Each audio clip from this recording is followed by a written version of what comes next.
Meus irmãos, a paz do Senhor Jesus Cristo. Mais uma vez, sejam bem-vindos ao canal Pastor Valdeci do Carmo, Teologia com Graça e Conhecimento. Desta vez, vamos dar sequência ao quadro EBD em Foco, lição de número 4, quarto trimestre da Escola Bíblica Dominical, CPAD, ano de 2025.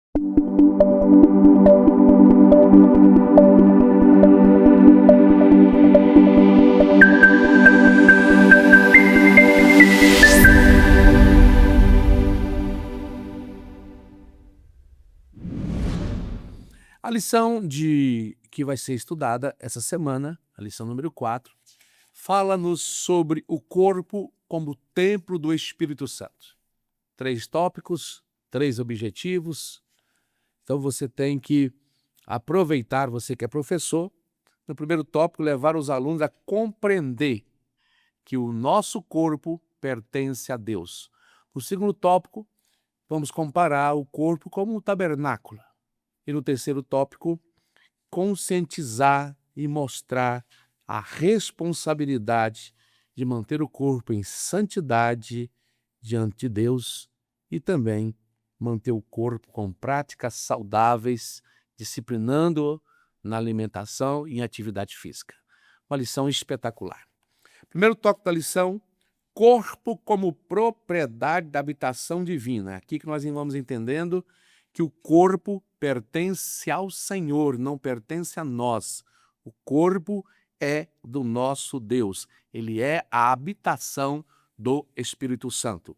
E o que é interessante, já começa o autor nos dizendo que fomos comprado e selado.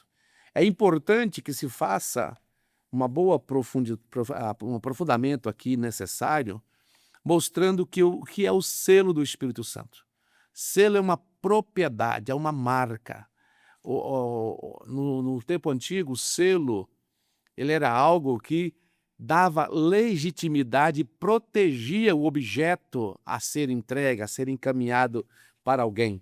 Por isso que Paulo diz, vós fostes selados com o Espírito Santo da promessa, que é o penhor da nossa herança, ou seja, o Espírito Santo é a garantia de que Jesus voltará para nos levar.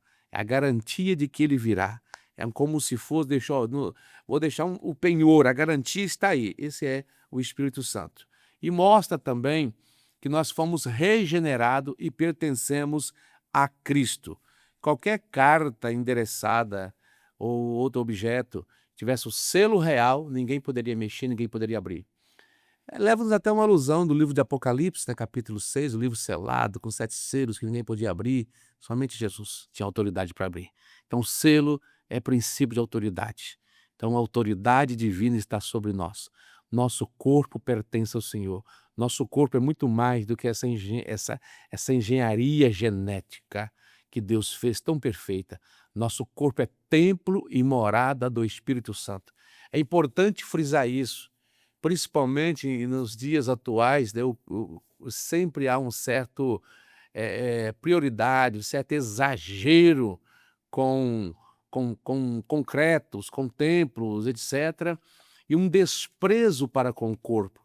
De certa forma, foi pregado uma espécie de ascetismo com o corpo, um desprezo do cuidado com o corpo, dizendo que tudo é pecado, tudo é vaidade. É preciso entender que o corpo tem que ser bem cuidado, porque ele é templo e morada do Espírito Santo. Isso tem que ficar claro. O corpo não pertence a nós. É importante observar aqui sobre o sopro de Jesus em João 20, capítulo 22. Diz o seguinte, e havendo dito isso, soprou sobre eles e disse, recebei o Espírito Santo. Aqui tem 2 linhas principais de observação, 2 linhas teológicas a serem consideradas.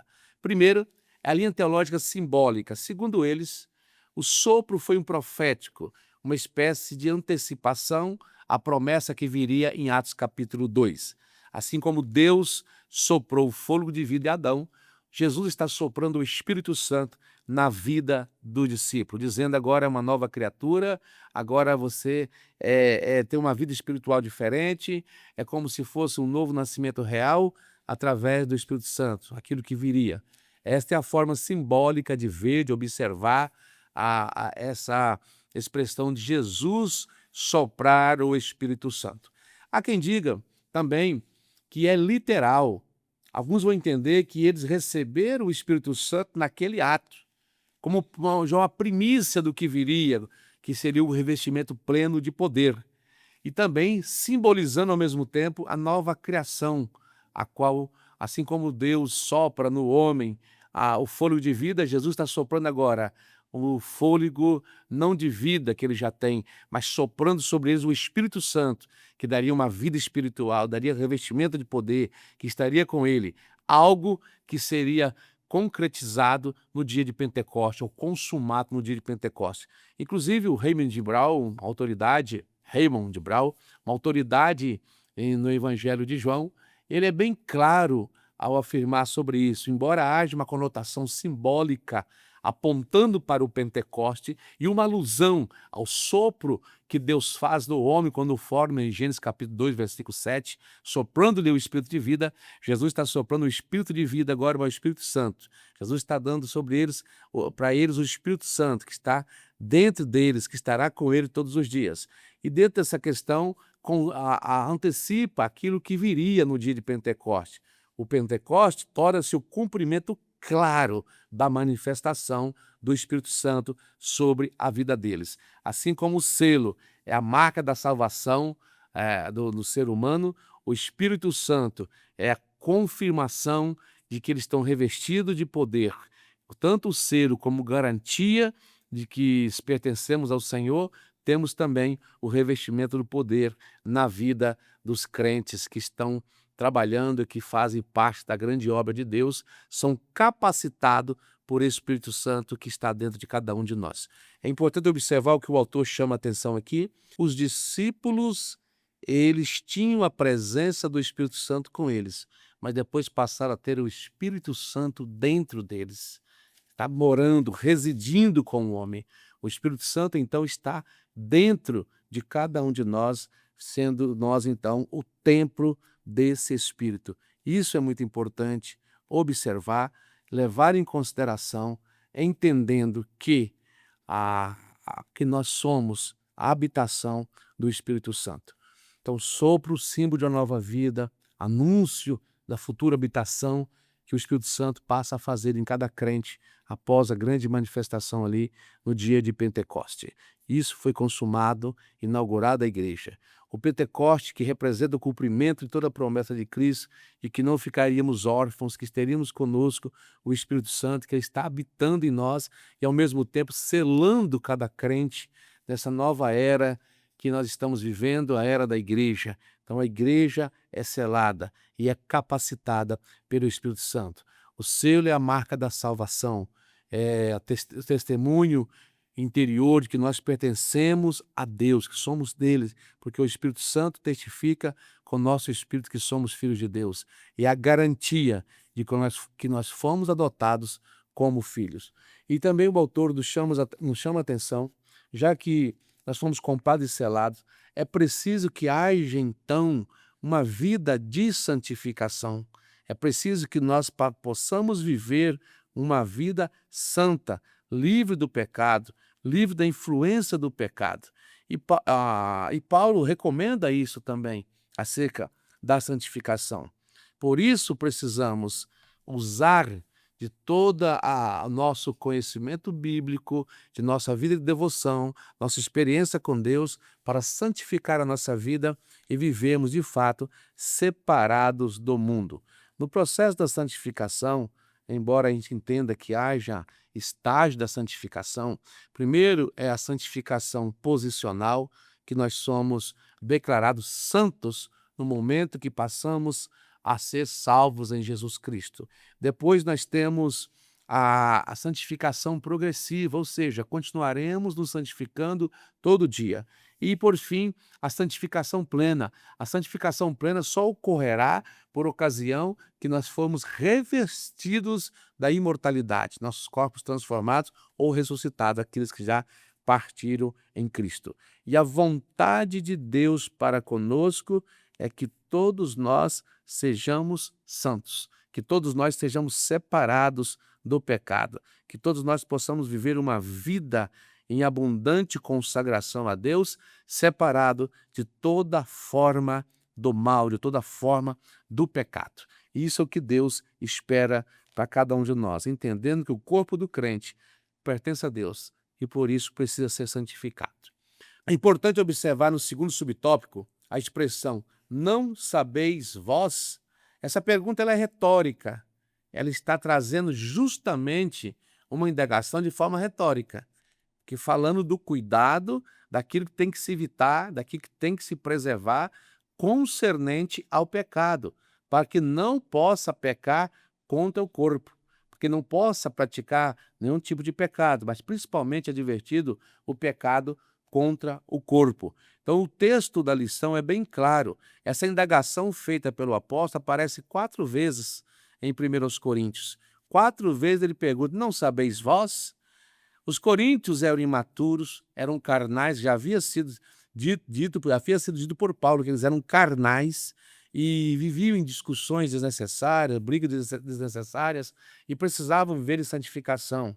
E claro que Paulo está orientando a questão da prudência, e o comentarista traz para nós a observação do trajar, do andar, da não cobiça, tendo um padrão moral de fato de que agrada a Deus.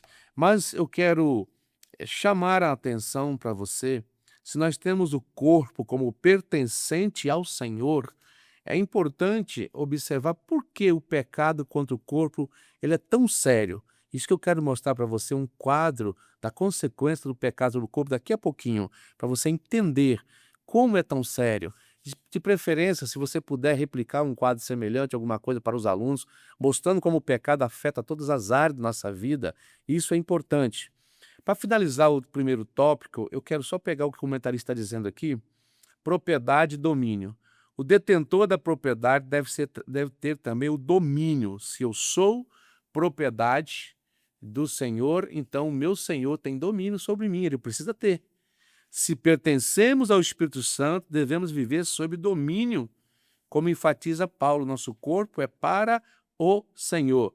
Por isso o pecado contra o corpo ofende grandemente a santidade de Deus e produz terríveis sofrimentos. Sofrimento é grande quando nós pecamos contra o corpo, é um pecado contra o Senhor e carece de plena restauração. A restauração, ela se dá, é necessária e ela vai acontecer, mas as consequências de nossos erros, eles ficarão. Agora a pergunta que alguém pode fazer para você: por que o pecado contra o corpo é tão sério? Por que a prostituição é tão séria? O Paulo, ele ensina que qualquer outro pecado, no capítulo 6 e versículo 18 de 1 Coríntios, qualquer outro pecado que o homem comete é fora do corpo, mas o que se prostitui peca contra o próprio corpo. Claro que ele poderia ter em vista, em primeira mão, quem estava se prostituindo ali no templo da deusa, onde praticava Afrodite, onde se praticava rituais, sexo, orgias, tudo que não presta no culto pagão. Claro, ele também está se referindo a isso. Mas toda sorte de pecado contra o corpo, seja em rituais pagãos, seja com a meretriz, seja com fora da bênção dos laços matrimoniais, tudo isso é pecado contra o corpo e desagrada a Deus. Toda imoralidade sexual não é apenas uma transgressão moral, mas é uma ofensa direta ao templo do Espírito Santo e ao próprio Deus. Então é um pecado contra o templo do Espírito, aqui é a morada do Espírito. O pecado contra o corpo profana a morada do Espírito Santo. Na prostituição, o corpo que deveria pertencer a Cristo, ele se une de forma ilícita a um outro corpo que não pertence a Cristo. Forma corpo com a meretriz, forma corpo com o imundo. O corpo foi criado para expressar a glória de Deus e agora está nessa situação. Porque está violando aquilo que Deus separou e selou para ele. Se foi separado para ele, nós não podemos desonrar o Criador dessa maneira, desta forma, de maneira nenhuma. Temos que entender a necessidade que nós precisamos de manter o corpo em santidade. Então, Paulo considera como o pecado mais grave porque viola diretamente o templo do Espírito. E é importante observarmos, irmãos, que nós não podemos ficar dividindo o corpo humano ou o ser humano nessas dimensões que ele tem como se fosse partes separadas, ou como se fosse o homem em Lego. Monta a alma, monta o espírito, monta o corpo, como se fossem peças separadas. O homem só é completo com todas essas partes intrínsecas, inseparáveis, estão presentes, estão juntas, só vão se separar na época da morte, mas unir-se-á novamente por ocasião da ressurreição, tanto para a vida quanto a ressurreição para a condenação. Então temos que parar de dividir. Esse pecado foi contra o corpo ou contra a alma? Esse pecado foi contra o espírito ou contra isso? Tudo está interligado. O pecado é contra o corpo, automaticamente contra o corpo vai ferir também alma e espírito. Antes de eu te mostrar isso, eu quero que você entenda como funciona o pecado contra o corpo. Veja bem, o aspecto do ser humano, olha esse quadro que está projetado para você aí, dá uma olhadinha nele, que você vai ver como é interessante essa divisão didático-pedagógica para você conseguir explicar melhor o que acontece. O corpo, tá? O corpo é o templo do Espírito Santo, tem uma função espiritual. Se ele é o templo do Espírito, foi criado para expressar a glória de Deus e para servir como instrumento de justiça. O corpo tem, então, como que a prostituição afeta esse corpo? É usado diretamente no pecado, une-se de forma profana, tá? Unindo de forma profana e profanando o templo do Espírito. Ele vai ser um instrumento que vai estar desvinculado da santidade. Qual que é a base bíblica? 1 Coríntios capítulo 6, 18. A alma é a sede das emoções humanas. É dela que saem os desejos e as decisões que são tomadas. E ao pecarmos, também o pecado vai afetar nossos sentimentos, vai afetar a alma, pensamentos, sentimento de culpa, confusão, afastamento da pureza interior, afastamento de Deus, tristeza por causa do pecado. Tudo isso vai acontecer na alma, resultado do pecado do corpo. E o espírito? O espírito tem a função espiritual de ser o centro de comunhão com Deus e responde ao Espírito Santo. É a parte que fala diretamente com o Espírito Santo, porque o Espírito Santo comunica com o nosso espírito que somos filhos de Deus. E o que acontece com o pecado? Como o pecado afeta o espírito? O pecado entristece o Espírito Santo, interrompe a comunhão espiritual e impede a sensibilidade em ouvir a voz de Deus. Então você tem esse quadro mostrando o corpo, sua função espiritual e como a prostituição afeta ele. A alma, sua função espiritual e como a prostituição afeta a alma. O espírito, sua função espiritual e como a prostituição ou qualquer outro tipo de pecado vai afetar o espírito. É importante você observar esse quadro. Da mesma forma, eu quero que você veja esse quadro do homem como um todo. Mais uma vez eu reforço isso. Olha esse segundo quadro aqui, do homem como um todo, o homem completo. Para de ficar transformando o homem em partes de um quebra-cabeça, parte de um Lego montado. É importante você entender que o homem só é ser humano se ele estiver com essas três partes, tá? Se ele estiver composto da parte material da parte física. A parte material, nós que somos tricotômicos, acreditamos ser espírito e alma. Então a parte material e a parte física fazem parte do homem. E o ser humano só é o que é com essas partes intactas, inseparáveis, indivisíveis. Então o corpo, olha para você ver a primeira imagem, à esquerda da tela, o corpo, templo do Espírito Santo, é afetado pela prostituição quando peca. A alma é a sede das emoções e pensamentos, é afetado, trazendo culpa e confusão. O espírito, quando há uma interrupção da comunhão, há interrupção da comunhão por causa do pecado.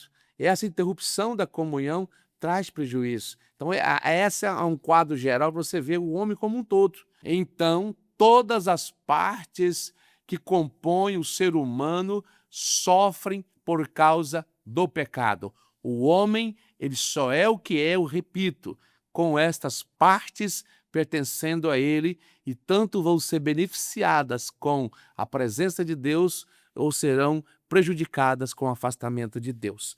Pois bem, isso é o que eu tenho para falar sobre o primeiro tópico e recomendo a você que frise bem essa questão e mostre a importância que tem em seguir o Senhor, obedecer ao Senhor, o quanto é triste, triste mesmo, a pessoa viver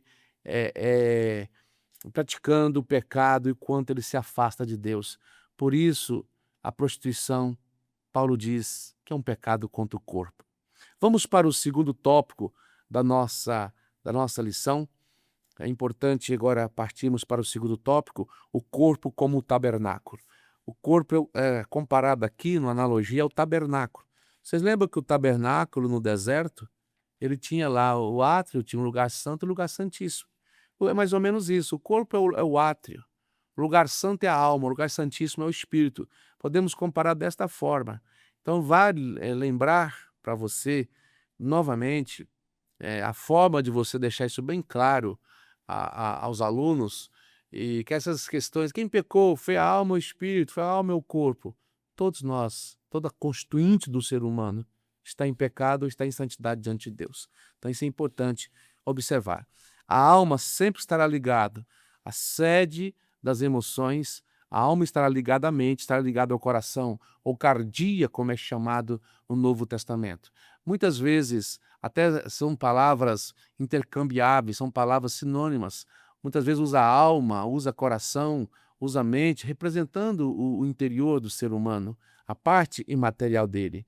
Já foi falado que na teologia bíblica, no hebraico, a alma é nefesh e no grego psique, que está ligado à personalidade, à mente, à razão, às emoções, ou o coração, que muitas vezes é chamado. Lembrando que o coração é apenas um músculo, o coração é apenas um órgão. A alma é que sente, a alma que tem vontade, a alma que deseja, ela que tem interesse. Por isso, guardar o teu coração, guardar a tua alma, isso é importante para nós. Coração e mente são expressões funcionais da nossa alma. O pecado começa onde? Na mente, na alma, no pensamento. Mas vai ser consumado por onde? No corpo. Lá no intelecto nasce a intenção, nasce o pecado, nasce o desejo. Mas vai ganhar força onde? Vai ganhar projeção e materialização onde? Através do corpo. O pecado, através do corpo, vai ser concretizado através do corpo. O corpo materializa aquilo que já está dentro de nós. Então, antes do corpo pecado, você já está vindo de dentro as más intenções, os maus desejos. Antes disso, em forma de resumo teológico, podemos dizer que a alma é o centro de tudo, da mente, do coração, das emoções. Então, o pecado começa onde? Na alma, no pensamento, no desejo. O corpo só vai manifestar externamente aquilo que está dentro de você, o que já tem de ruim. E Jesus deixou bem claro, qualquer que olhar para uma mulher com intenção impura já cometeu adultério, já pensou. E claro que o vice-versa também vale, né? A mulher também com intenção impura já cometeu o pecado. Tiago diz também que cada um é tentado pela sua própria cobiça, quando esta o atrai e seduz. Então a cobiça, depois de haver concebido, dá a luz ao pecado. Provérbios 23, 7. Porque como imagina em sua alma, assim ele é. Então começa primeiro aqui, é em nós. É um desejo que vem e é materializado através do corpo. Então, mas quem pecou foi a alma e o espírito. Volta a dizer, vamos parar de estrinchar, dividir o homem em legos, em peças montáveis, e entender que a humanidade, a raça humana, em toda a sua constituinte, peca contra Deus. Ou toda ela é santificada a Deus, espírito, alma e corpo, é santificado ao Senhor nosso Deus. Sobre a figura do tabernáculo ainda, a lição é bem clara, que o tabernáculo mostra uma espécie de tricotomia. Então é importante você frisar isso, porque é mais um motivo para ensinarmos a tricotomia, que é lugar santíssimo, o espírito, lugar santo, alma. E o átrio é o corpo humano que está exposto, está visível ali para todos verem, certo? Isso é bom você afirmar essa questão. Da mesma forma, também você encontra o tabernáculo, havia uma nuvem que guiava as pessoas, que servia ali de referencial. Olha o que diz a lição bíblica no subtópico número 3, uma lição espiritual importante que podemos tirar da metáfora tabernáculo e o corpo humano. Se a nuvem do Senhor que estava sobre o tabernáculo se levantava, os filhos de Israel caminhavam, se não se levantava, permaneciam no mesmo lugar. Isso quer dizer que nós devemos buscar sermos sensíveis ao Espírito Santo. Alguém pode perguntar para você, mas a consciência está tranquila? Aproveita essa pergunta e fala o que diz o apóstolo Paulo, lá em 1 Coríntios 4:4, dizendo o seguinte: na verdade, a minha consciência está tranquila, mas isso não quer dizer que eu esteja certo. Quem vai me julgar é Deus. Você pode dizer para ele que nós temos uma lição específica para tratar sobre a questão da consciência. A consciência tranquila não é sinal que Deus está aprovando, porque a consciência pode ser cauterizada, onde tem muitas pessoas que não são mais sensíveis ao Espírito Santo, porque tiveram sua consciência cauterizada, já morreram espiritualmente e não conseguem mais ser sensíveis ao Espírito Santo. Mas não entre, gaste muito tempo com isso agora, já desperte o interesse desse aluno para estar presente na próxima lição, para aprender mais o que é a alma e depois aprender sobre o que é a consciência. Então vai ser importante estudar sobre isso. Mas alguém pode perguntar, por isso existem normas então para nós vivermos uma vida de santidade. Os Gálatas também tinham essa preocupação. Você pode dizer o que está escrito em Gálatas capítulo 5, versículo 16 ao 21. E depois você pode citar Gálatas capítulo 5, versículo 22 a 25. Lá em Gálatas capítulo 5, por exemplo, versículo 16 a 21, ele é enfático em dizer para nós uma coisa interessante. Olha o que diz aqui a Bíblia, a palavra de Deus, faça questão de ler na palavra de Deus, dizendo o seguinte, Gálatas capítulo 5, versos 16 a 21, sobre essa questão. Digo, porém, andai em espírito e não cumprireis a concupiscência da carne. Pronto. Não são as regras e normas que vai fazer evitar de pecar. Não são as leis que fazem as pessoas pararem de cometer infrações. Não é porque é proibido matar que a pessoa parou de matar porque é proibido matar, porque tem leis contra isso. Porque ele vai continuar matando, se ele não for uma pessoa sensível à vida do próximo. No caso nosso, como cristãos, como crentes em Jesus Cristo, temos que ser sensíveis ao Espírito Santo. Então não é simplesmente porque existem proibições que nós vamos deixar de pecar. Não, nós vamos deixar de pecar se nós passarmos a andar na dependência e direção do Espírito Santo. Aí se cumpre aquilo que está lá em Romanos, Paulo dizendo, que não há, portanto, não há nenhuma condenação para os que estão em Cristo Jesus, que não andam segundo a carne, mas sim segundo o Espírito. Então, andais em Espírito. Gálatas tinha essa preocupação. Não, você não precisa seguir um monte de normas da lei. Então, como é que eu vou viver sem pecar? Andar em Espírito e não cumprireis a concupiscência da carne. E nos versículos seguintes você vai encontrar ele, né, dizendo o que é a inclinação da carne. Ele está bem claro dizendo. As obras da carne, começa no 19, são manifestações das quais são prostituição, impureza, lascívia, e vai. Uma lista de obras da carne até o versículo 21. Mas no versículo 22 ele fala do fruto do Espírito. O que é o fruto do Espírito? O fruto com todas aquelas virtudes. As obras da carne estão ali, começando na lista dele, prostituição, inveja, lascívia, tudo que não presta. Obra da carne. E para eu vencer a obra da carne é andar em Espírito. Nenhum ser humano consegue vencer a obra da carne se não andar em espírito. Porque a carne, a natureza carnal pecaminosa, sempre terá inclinação para aquilo que não presta. Outra questão que já foi levantada durante a semana, até me perguntaram, é sobre o que é esse pecado imperdoável. O que é o pecado imperdoável? Nós já tentamos mostrar aqui, acredito que já me esclareci, porque é tão grave o pecado contra o corpo que Paulo chega até a repreender os coríntios porque tolerava um rapaz que dormia com a própria madrasta e estava na igreja como se tudo fosse normal. E nós temos pessoas semelhantes a ele. Pessoas que não se arrependeram, pessoas que não se arrependem, vivem constantemente na prática de uma vida promíscua e estão na casa de Deus. Não estou aqui julgando, nem quero que você julgue ninguém, mas estou falando que isso é fato, acontece com muito mais frequência do que a maioria pode conseguir imaginar. São pessoas que já perderam a sensibilidade do Espírito Santo. Nós temos que, em alguns momentos também, ser bem claros quanto a isso aos alunos e se perguntarem, mas que pecado imperdoável é esse que Jesus falou que não tem perdão? Veja bem, é um assunto delicado. A lição não está tratando especificamente disso, mas abordou o pecado de forma geral, então é importante que responda. O que podemos concluir é que o pecado contra o Espírito Santo é uma espécie de blasfêmia ou rejeição à obra do Espírito de forma consciente.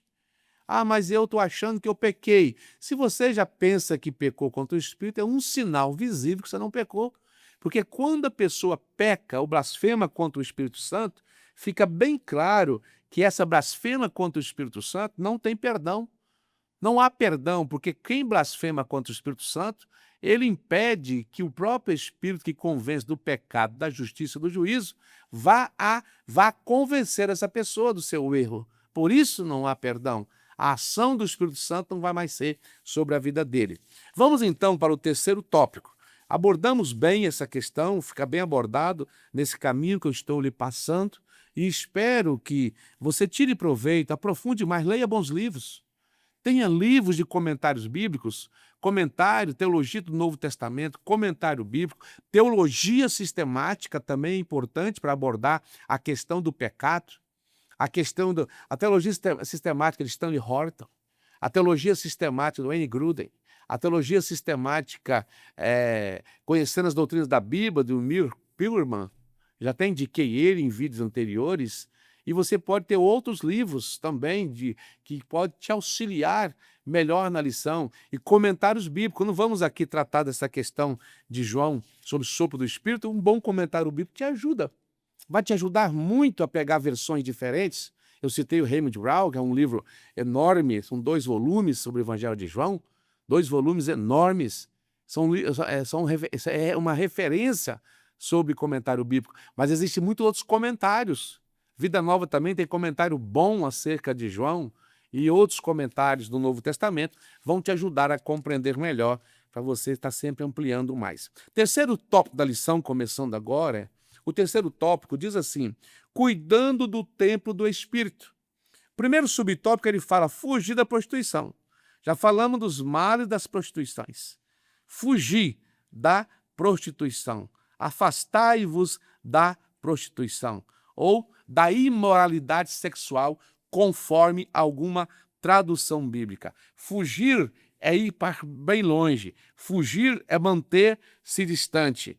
É o mesmo que foi feito por Jó, que fugia da aparência do mal. O mesmo que foi feito por José, quando ele fugiu ali da presença da mulher de Potifar, para não pecar contra ela. Às vezes é necessário fugir e não viver à beira do perigo. Jó era um homem prudente que fugia do mal. José foi prudente em fugir do mal para não cair em desgraça. Segundo subtópico do tópico 3, fala-nos das disciplinas espirituais. Quais são as disciplinas espirituais que nós devemos ter? Leitura da Bíblia, oração e jejum. Precisamos manter essa disciplina espiritual, apresentando nosso corpo em sacrifício vivo diante do Senhor, oferecendo um culto racional com entendimento, um culto onde você não compreende nem sequer o que está sendo pregado, o que está sendo ensinado, o que você está fazendo ali. Falta racionalidade, falta compreensão. Então, oração, estudo, jejum. São disciplinas espirituais que vai nos capacitar a servir a Deus com excelência, servir a Deus com o nosso coração voltado para Ele. Disciplinas corporais, terceiro subtópico. Assim como há disciplinas espirituais, há disciplina corporal. Principalmente nós pentecostais sempre fomos muito descuidados com o corpo. Eu que o diga. É necessário nós passarmos a cuidar melhor do templo. É um contrassenso dizer que vocês são o templo do Espírito, vocês são moradas do Espírito, vocês são... dizer tudo isso e você não cuidar da morada do Espírito.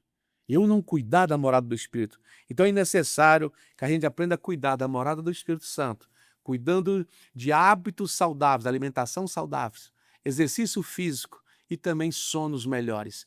Tudo isso vai ajudar a preservar mais esse templo do Espírito para o dia glorioso da redenção do nosso corpo. Por fim, tem a conclusão: corpo saudável, mente saudável, ou seja, corpo, alma e espírito precisa estar em harmonia, andando perfeitamente de forma saudável, para que haja um equilíbrio e que o Espírito Santo continue morando em cada um de nós. Essa é uma síntese da lição e algumas dicas que eu deixo para vocês. Recomendo, leia bons livros, isso vai ajudar muito. Deus vos abençoe e até o próximo encontro, onde nós, aqui, do Crescendo na Graça e no Conhecimento com o pastor Valdeci do Carmo, estaremos apresentando o quadro EBD em Foco. Até breve.